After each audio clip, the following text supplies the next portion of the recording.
ഇനി പോയിക്കോളൂ. ഓ വേണ്ട, അവൻ നടന്നോളും.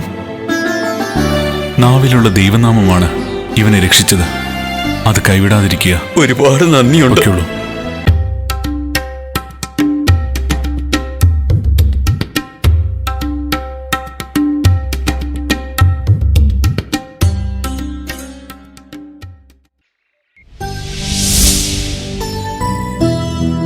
വൈദ്യൻ തമ്പുരാന്റെ വീഴ്ച കടുപ്പായിരുന്നു എന്നാ പറഞ്ഞു കേട്ടത്.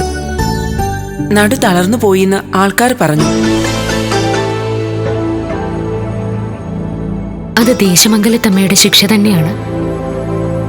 വൈദ്യത്തിനു പോലും അയിത്തം നോക്കുന്നവരെ ശിക്ഷിക്കാതിരിക്കുന്നത് എങ്ങനെയാണല്ലേ ഏട്ടൻ തമ്പുരാൻ? കർഷകർക്ക് മുന്നിൽ വിത്ത് കൊണ്ടുവന്ന അമ്മയായി, കാട്ടിലകപ്പെട്ട കുട്ടികൾക്ക് മുന്നിൽ വഴി കാണിച്ചു കൊടുക്കുന്ന യോഗിനിയായി, പാമ്പുകടിയേറ്റ കുഞ്ഞിന്റെ ജീവൻ രക്ഷിക്കാൻ ലാടവൈദ്യന്റെ വേഷത്തിൽ. അമ്മേ ഭഗവതി, അമ്മേ മഹാമായേ.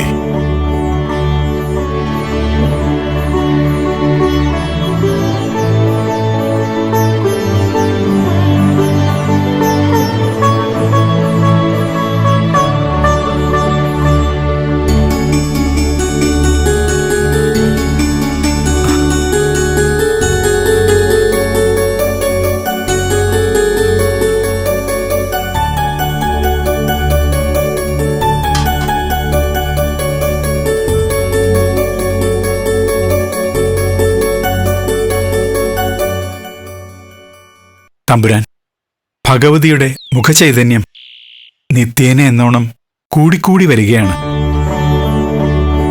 അടുത്തിരുന്ന് പൂജിക്കുമ്പോൾ ആ തേജസ് എനിക്ക് വ്യക്തമായിട്ടറിയാം. ദേശമംഗലത്ത് ദേവീ ചൈതന്യം നിറഞ്ഞാടുകയാണ് തിരുമേനി. നമ്മുടെ പ്രജകളെല്ലാം ആ സന്തോഷം അനുഭവിച്ചു തുടങ്ങി. പാടത്തെ കർഷകർ, പാഠശാലയിൽ പോകുന്ന കുഞ്ഞുങ്ങൾ, ദുരിതമനുഭവിക്കുന്നവർ, അവിടെയൊക്കെ വരദായിനിയായി അമ്മ പ്രത്യക്ഷപ്പെടുന്നു, പല രൂപത്തിൽ. ഇപ്പൊ അങ്ങയ്ക്ക് സന്തോഷമായില്ലേ? ഒരിക്കൽ അങ്ങയ്ക്ക് നേരെ ശാപം ചൊരിഞ്ഞ ദേശമംഗലത്തെ പ്രജകൾ ഇപ്പോഴങ്ങയെ വാഴ്ത്തിപ്പാടുകയല്ലേ? അതിൽ സംശയമില്ല തിരുമേനി. ഏട്ടൻ തമ്പുരാന്റെ നാമം എല്ലാവരുടെ ചുണ്ടുകളിലും ഇപ്പോഴും ഉണ്ട്. തെറ്റ്. തമ്പുരാൻ എന്ന നിലയിലല്ല, ദേവീദാസൻ എന്ന നിലയിൽ അറിയപ്പെടാനേ നാം ആഗ്രഹിക്കുന്നുള്ളൂ. ദേവിക്ക് ഭരണസാരഥ്യമുള്ളൊരു നാട്ടിൽ അതിന്റെ ഒരു കാവൽക്കാരൻ. അങ്ങയുടെ ഈ വിനയം ദേശമംഗലത്തിന്റെ ചൈതന്യം കൂട്ടുകയേ ഉള്ളൂ. നാളുകൾ കഴിയുന്തോറും ദേശമംഗലത്ത് അമ്മയുടെയും തമ്പുരാന്റെയും പ്രസിദ്ധി വർദ്ധിച്ചുകൊണ്ടേയിരിക്കും. അമ്മേ മഹാമായേ.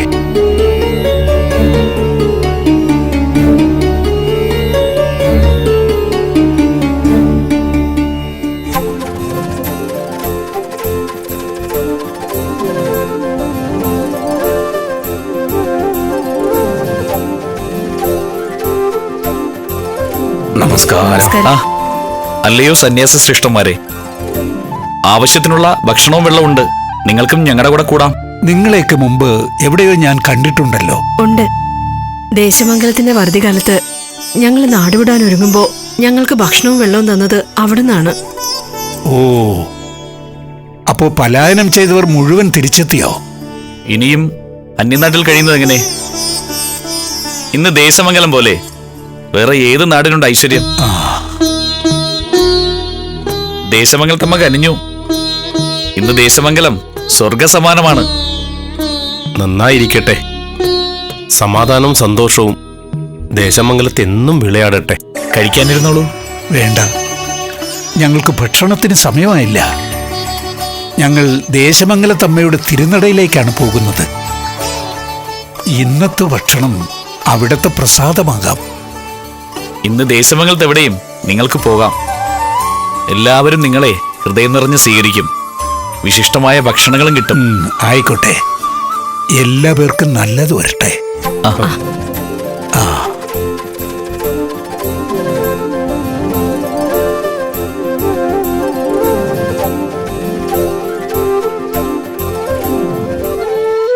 കാലം കോറിയിടുന്ന ചില വരകളല്ലേ.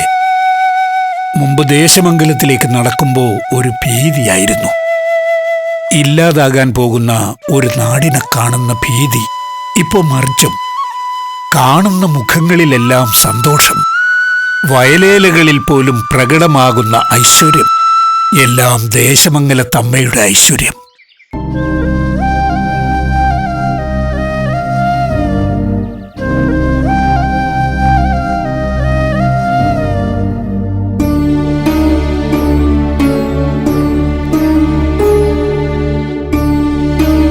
തമ്പുരാട്ടിക്കുട്ടിയുടെ ചിന്തകൾ ഇവിടെ ഒന്നും അല്ലെന്ന് തോന്നുന്നു.